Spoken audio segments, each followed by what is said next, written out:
नमस्कार दोस्तों, एक नई लर्निंग के साथ हाजिर हूँ और आज के इस बिजनेस फाइनेंस लर्निंग में जिस कंपनी बिजनेस को लेकर के चर्चा करेंगे।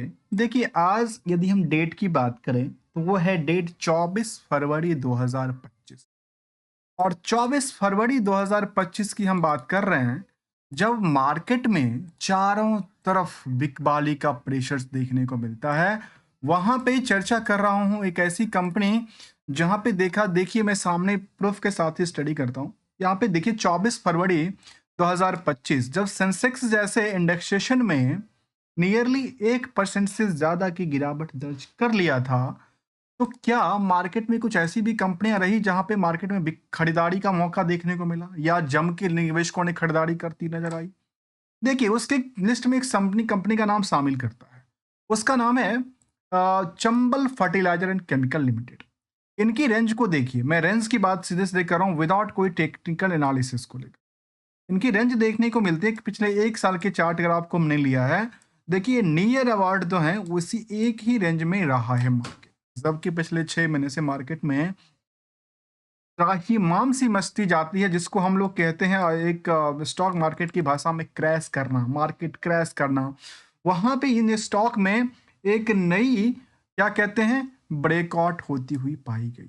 चलिए इसको डिटेल में जानने की कोशिश करेंगे, आखिर ऐसा क्या हुआ, किस पायदान पे खड़ी हुई है, क्या एंगल्स कहती है इसको लेकर के। सबसे पहले बात को देखिए, मैं इस इनके नंबरों को लेकर चलता हूं। जो स्टॉक प्राइस हम लोग नंबर को चार्ट में देख रहे थे, जो यहाँ पे बॉटम के पास ये जो प्राइस थी ये हायर हुआ, ये इनका रिसेंटली के बाद करंट मार्केट प्राइस रही, बीच में एक बार और भी बॉटम पे आया।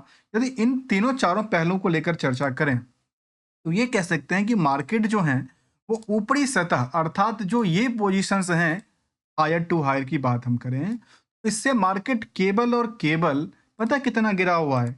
मार्केट केबल 6% 6.5% गिरा हुआ था, जो कि अभी नियर अबाउट कहाँ है, ब्रेकआउट।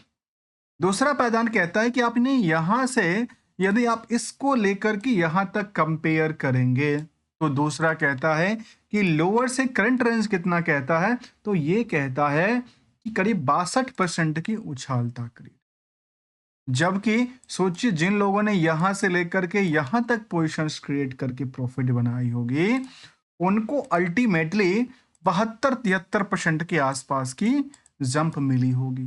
तो क्या इसको स्थिरता बना बना पाने में सक्षम है? यदि इनकी रिसेंटली की चार्ट की हम बात करें, पिछले 3 महीने की चार्ट को ग्राफ को ले देखिए मार्केट में कैसी रफ्तार रही है। आइए चंबल फर्टिलाइजर के बारे में चर्चा कर रहा हूँ, जो कि एक कह सकते हैं कि यूरियाज और जो फॉस्फोरस वगैरह बनाती है उसको कंपनी कामकाज करती रही है। एग्री बिजनेस है, सब्सिडरी और जॉइंट वेंचर के साथ है, और टाइम्स ऑफ इंडिया के साथ आपने नाम सुना होगा। टाइम्स ग्रुप से बिलोंग करने वाली कंपनी है द हिंदुस्तान टाइम्स की। द हिंदुस्तान टाइम्स की ही कंपनी है जो ये कामकाज करती है। साथ में इनके जो एक कह सकते हैं कि जो जॉइंट वेंचर हो सकती है, जिसमें कि कहते हैं कि जॉडी इंडस्ट्रीज लिमिटेड, जिसका भी जो ग्रोथ रेट है वो भी काफ़ी अच्छा रहा है। तो इसका कंपनी को हम समझने की कोशिश करते हैं, और साथ में कंपैरिजन करते हुए स्टॉक परफॉर्मेंस को जहाँ पे हम कंपेयर करेंगे, कोरमंडलम होगा, फर्टिलाइजर एंड जो कि केमिकल्स इंडस्ट्रीज होगा, गुजरात स्टेट फर्टिलाइजर होगा, और राष्ट्रीय जो फॉर केमिकल इंडस्ट्री उससे भी कंपेयर करने की कोशिश करते हैं। यहाँ पे चलिए पहली पड़ाव कहता है कि बुक वैल्यू से मार्केट 266% की ऊंचाइयों पे कामकाज करती है। इंट्रेंसिक वैल्यू से आज भी अंडर वैल्यूड के श्रेणी में आती है। इंडस्ट्रियल की पी के मुताबिक अंडर वेट है, जबकि इसकी रेंज जो था वो ब्रेकआउट करती देखी गई थी। 9% की नेट इनकम मार्जिन रही है, और 60% से ज्यादा का होल्डिंग किसके पास है, प्रमोटर के पास है। लेकिन बहुत बड़ी चिंता की बात यह है सिर पे, जो 20% की होल्डिंग को उन्होंने प्लेस करके रखा है। अब आखिर कौन सी पार्टी ने किया है, क्योंकि यदि हम चर्चा कर रहे हैं 60% की होल्डिंग में, तो यहाँ पे द हिंदुस्तान टाइम्स के पास कितना होल्डिंग था, 14%। जॉडी इंडस्ट्रीज के पास कितना होल्डिंग था, 14%। रेस्ट किसके पास है? तो अर्थात ऐसा लगता है कि जो सारे के सारे हैं सब एक ही ग्रुप से बिलोंग करने वाली कंपनियां हैं, और सभी ने मिलके होल्डिंग को करीब 20% की प्लेज करके। जबकि यदि आर ओ सी की आंकड़ा देखा है तो 17 से 20% है। 21,000 करोड़ की मार्केट कैप है। अर्निंग डेट टू इक्विटी बिल्कुल फ्री कंपनी के तौर पे कंपनी का कामकाज रहा है। Chambal fertiliser limited is a production of the urea from it the own manufacturing plant and also marketing the dealing with the other fertilizer and the agri input को लेकर के जहाँ joint venture of the manufacturing and the phosphate जो कि phosphoric acids and the मोरोको ये सब चीजों के लेकर कंपनी का कामकाज रहा है।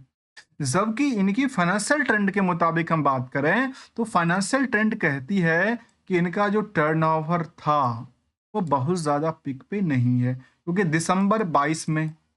दिसंबर सितंबर 22 का आंकड़ा देखिए, उससे पहले का आंकड़ा कुछ और कहता था। आजकल की बात में 2023 के मुताबिक कंपेयर करेंगे तो मार्केट में ओनली ऑन जो मार्केट में उछलता कूदता देखा गया वो 13% के आसपास, जबकि इसके मुताबिक भी 13% के आंकड़े की बात कहती है।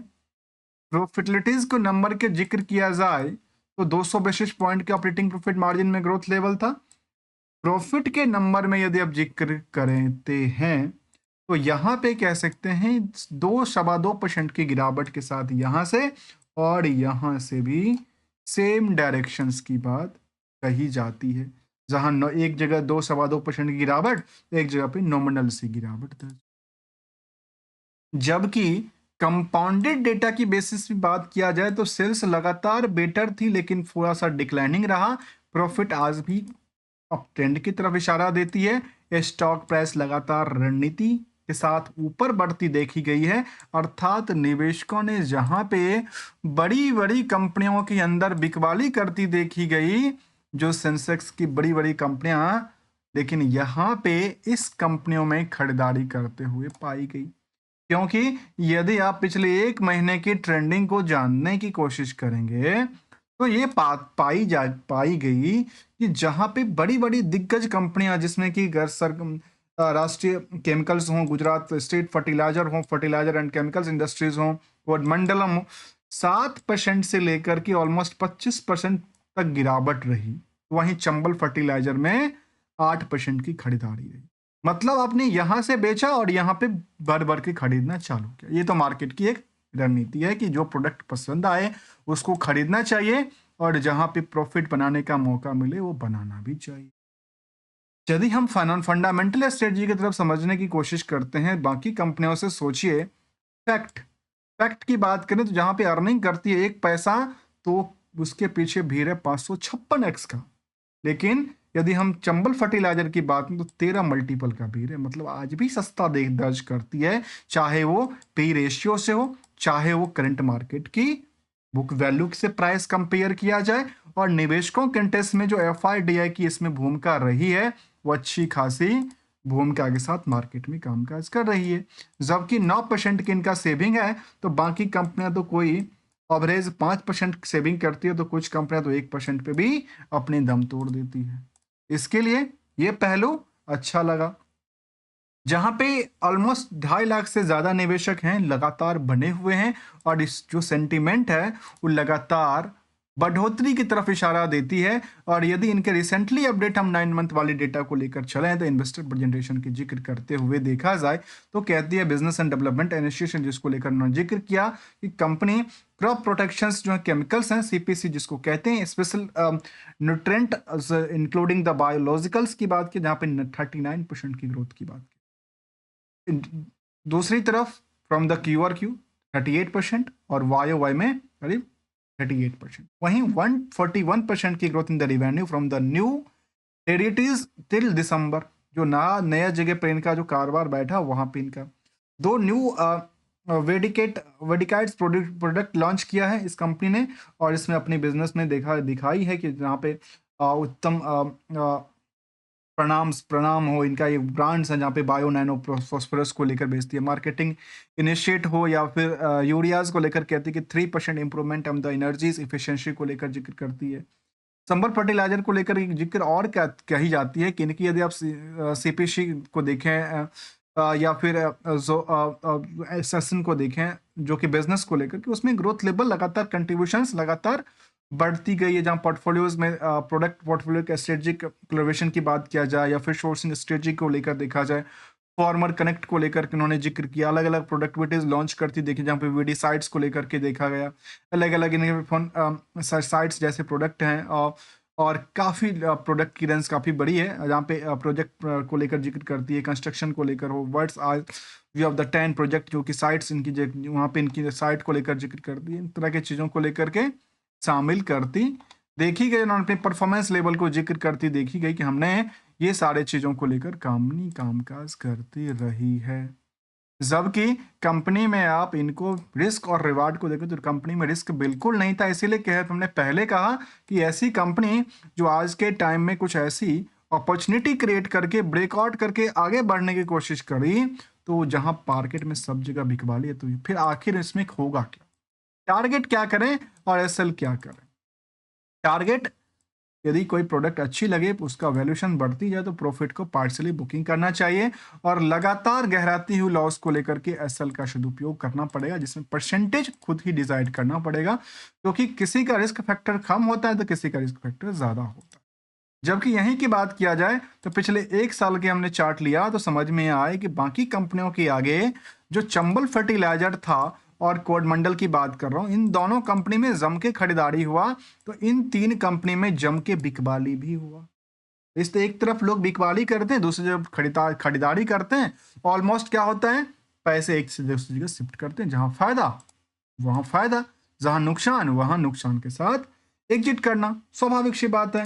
As a portfolio, as a shopkeeper thinking feeling कुछ नई लर्निंग के साथ विदाउट ट्रेडिंग एडवाइस और नोट्स को लेकर के वैल्यू एडिशन पे चैनल को सब्सक्राइब, वीडियो को लाइक भी कर सकते हैं।